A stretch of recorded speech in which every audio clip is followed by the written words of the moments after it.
We've all heard stories about workers demanding fair wages, right? It's a tale as old as time. But what happens when that demand completely spirals out of control on the streets of a major industrial city? Today, we're digging into a workers' protest in Noida that took a seriously dramatic and violent turn. Just picture the scene for a second. You've got streets jammed with furious protesters, cars literally engulfed in flames, property being smashed, and stones flying everywhere. It was pure chaos. So how on earth does a demonstration over salary get to this point? Let's get into it. All right, so let's set the scene. It's Monday, April 13th, 2026, in Noida. What began as a pretty standard demonstration by factory workers asking for a pay hike, well, it escalated, and it escalated fast. Suddenly, reports of arson and vandalism just started flooding in. Now, where this all went down is super important. Police reports pinpointed the unrest to two specific industrial zones, Phase 2 and Sector 60. And believe me, these aren't random spots. They're basically the nerve centers of Noida's entire industry, which tells you a lot about how significant this was. But to really understand the violence, we've got to look past all the fire and broken glass. This didn't just happen out of nowhere. The groundwork for this conflict was laid a long time ago. And here's the key detail, right from an official statement. Workers were there to push for a long-pending demand for salary revision. This wasn't some new issue. You could feel the frustration had been building for ages among workers from all sorts of different factories.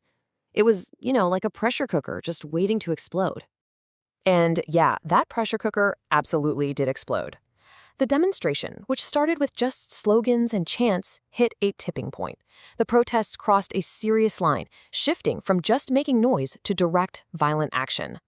And the escalation was, it was severe. Police reports talked about widespread vandalism, arson with at least one vehicle completely torched, and intense stone pelting. This wasn't a heated argument anymore. This was a full-blown riot.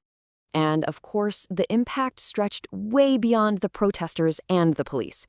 The chaos spilled out onto the main roads, causing these massive traffic jams that brought the whole area to a grinding halt. Regular folks just trying to get home were suddenly trapped in the middle of it all. Okay, so with the situation clearly spiraling out of control, the authorities had to step in. The Gotham Budnagar Commissionerate started deploying forces to try and get a handle on the streets and manage the escalating chaos. So what was their game plan? Well, the police rolled out this pretty methodical four-step strategy. First up, get enough officers out there. Second, have senior officers on the ground monitoring everything.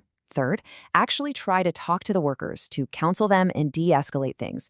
And the final step, only if absolutely necessary, use minimum force. So the official message from the Noida police was all about control and reassurance. They told the public that the situation was under continuous watch, and they also made a big plea for people to ignore any rumors that might just stir up more trouble. But hold on, because the story doesn't stop in Noida's industrial parks. Nope. The shockwaves from this unrest traveled right across the border and put the entire capital city, Delhi, on high alert. So suddenly, you have this tale of two cities right next to each other. In Noida, the police are in reactive mode. They're basically firefighters trying to put out a blaze. But in Delhi, they switched into a full-on proactive, preventative mode, determined to stop that fire from spreading. And let me tell you, they were not taking any chances.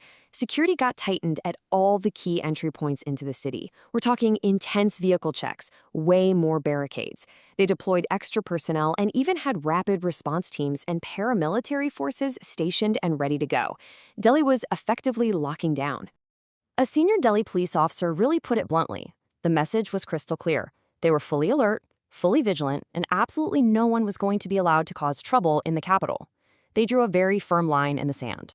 So to wrap it all up, what started as a long simmering and frankly understandable demand for a wage hike by factory workers, it just boiled over. It erupted into a violent protest in Noida, and the fallout was huge.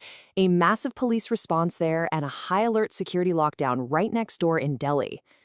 And all of this leaves us with a really critical question to think about. When a protest crosses that line and turns violent, how does it change the conversation? Does it actually help the workers' cause by getting attention? Or does all the chaos and violence just end up drowning out their original, legitimate demand?